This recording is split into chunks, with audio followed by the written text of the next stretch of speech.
So this story is 100% true, and it's kind of creepy, but it's probably the life experience that has most affected my life. So yeah, it's a good story. What year was it? I don't know, it was a couple years ago.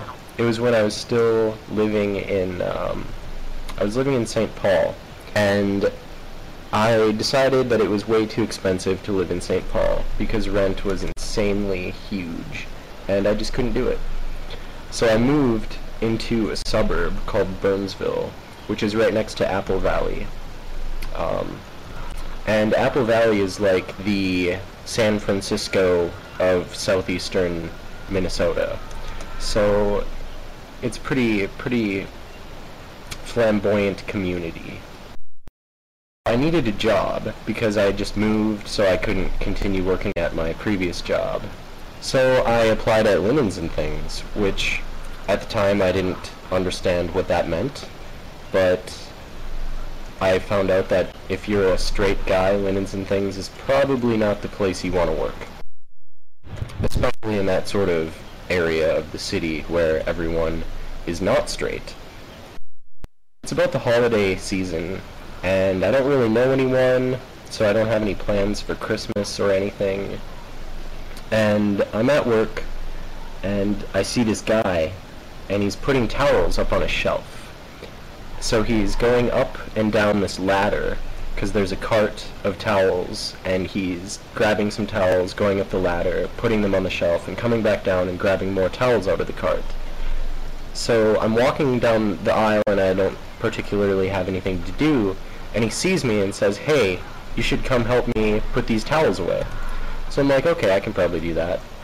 So I stand at the cart below the ladder, and I hand the towels to the guy, and he puts them up on the shelf, so he doesn't have to keep going up and down the ladder. And he looks at me and says, "So, what are you doing after work?" And I'm like, "Oh, nothing. I just kind of moved here, don't really know anyone, don't have any plans, nothing's going on." So he's like, "You know, you should come over. I got this new recipe for some figgy pudding, and I want to try it out." So I'm like, okay. Figgy pudding is a pretty nice festive holiday dish. It's the end of the year holiday kind of season. And I've never really had figgy pudding, so I'm a little curious, but I figure it's safe because I've heard about figgy pudding before in Christmas carols. So I go for it. So I get his number. And he gets off work and he's like, "I'm going over there now. When you get off work, just come over." And I'm like, "Alright." So I get off work, right? And I go to this guy's apartment and I knock on his door, and he opens the door and he's wearing this like cute little apron, and he's like, "Oh, come on inside, the figs are softening." And I'm like, okay, that's cool, I guess. You have to soften some figs. I come inside and his apartment is totally decked out for like the holiday season. All of his halls totally festive. He had like new tablecloths on all his end tables, and he had this little village set up of like ceramic houses with lights and small tiny people, and it looked pretty collectible and cute. So he's like, "Hey, you can take your coat off, coat hook's behind the door," and he like walks into the kitchen or something to check on the softening figs. I close the door so I can hang my coat on the hook behind it, and when I turn around, there's this naked trucker right there in front of my face, and he's got a flat-brimmed baseball cap, and it's like this, he's Mr. December. I don't know, kind of getting the idea that I don't want to be here. This naked trucker has kind of got like one leg up on a rock on this beach. It's just a really awkward, bad thing for me right now. So what do? Of course, I make the problem go away by hanging up my coat on the hook so it covers the Mr. December calendar. So yeah, Mr. December is covered with my coat, and the problem has been avoided. So now everything's safe and I don't have to worry. So I go into the kitchen, and this guy, he's softening his figs. If you know what I mean. Hold on, my Guild Wars just stopped moving. Oh no. Oh, don't try that. Keep going. Okay, so anyway, the figs were softening.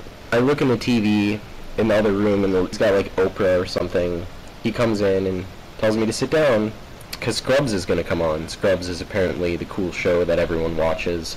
I didn't have TV, so I didn't really know, and so I just kind of sat down. And he comes out with some whiskey, and gives me the whiskey, and he's like, here, drink this, and I'm like, okay. And we're just kind of hanging out, watching Scrubs, and while the figs are softening. So eventually, the figs are done being softened, and we go into the kitchen, and it's time to like start doing the rest of the figgy pudding, which it turns out is like carrot cake, except with figs and a lot of orange zest.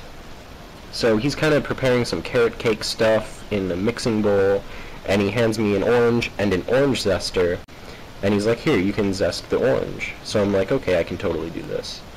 Basically, an orange zester is kind of like a cheese grater. You just rub it on the outside of the orange, and it makes like flakes of orange peel.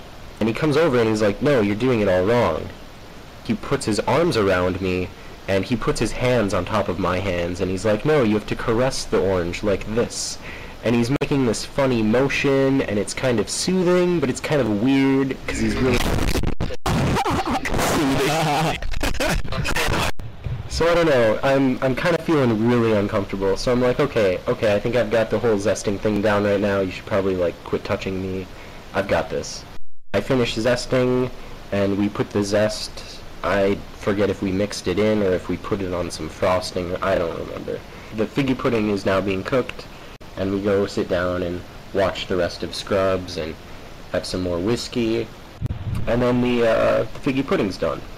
So we take the figgy pudding out of the oven and cut it up, and I'm kind of excited because it's really traditional. I've never had figgy pudding before. It's a really good holiday kind of thing that you eat.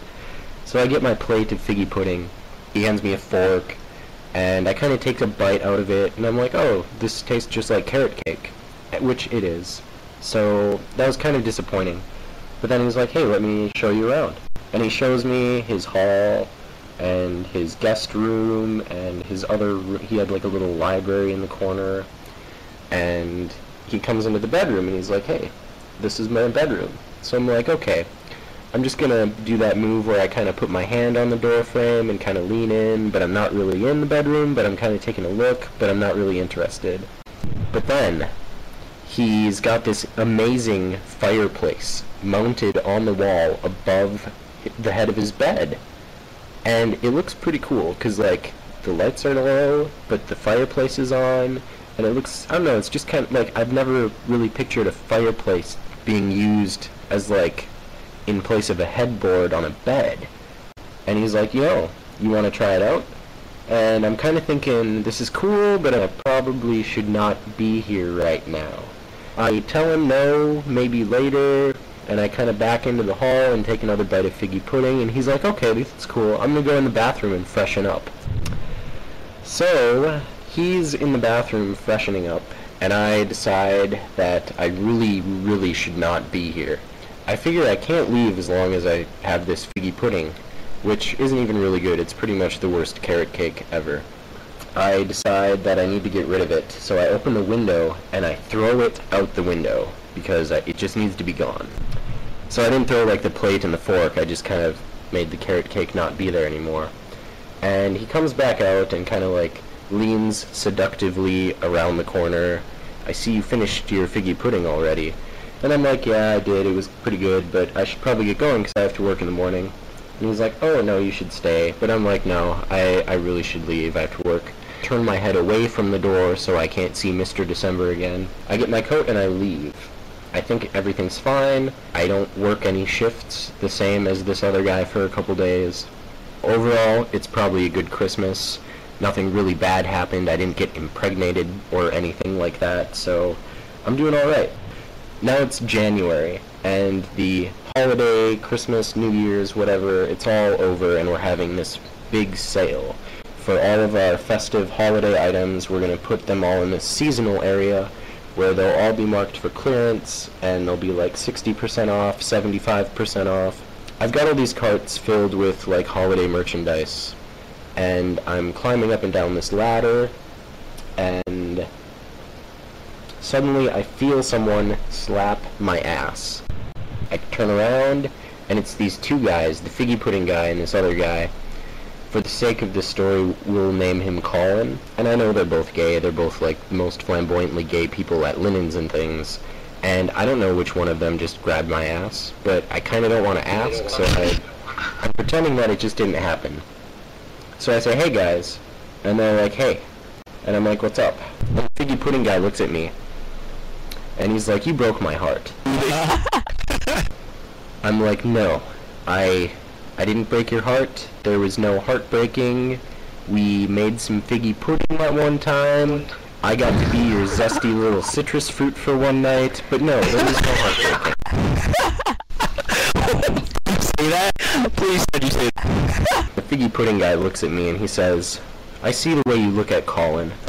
So I'm stuck on this ladder, and I can't get down. I'm cornered, and I'm in the middle of some homosexual love triangle. I know that this is just a bad situation. So I say, no, I don't know what you're talking about. I'm just trying to do my job. You guys should probably leave me alone. So the Figgie Pudding guy, he turns and he leaves, and he's kind of frustrated, and he has this little pout look on his face, and he makes some noise and kind of stomps off. And Colin just kind of looks at me, and he's got this twinkle in his eye, and he smiles and kind of giggles and turns and walks away, and I'm just kind of like, whoa, this is really creepy. I'm totally beyond my comfort zone. I need to make this go away. Obviously, I can't work at Linens and things. I need to quit my job. So I quit my job, and I moved very far away. That's kind of the story of what happened in between the last time we all hung out and played Guild Wars, and then I left for like a year. Yeah, those are the events that went down, and I had to move really far away. But now I'm back. Year.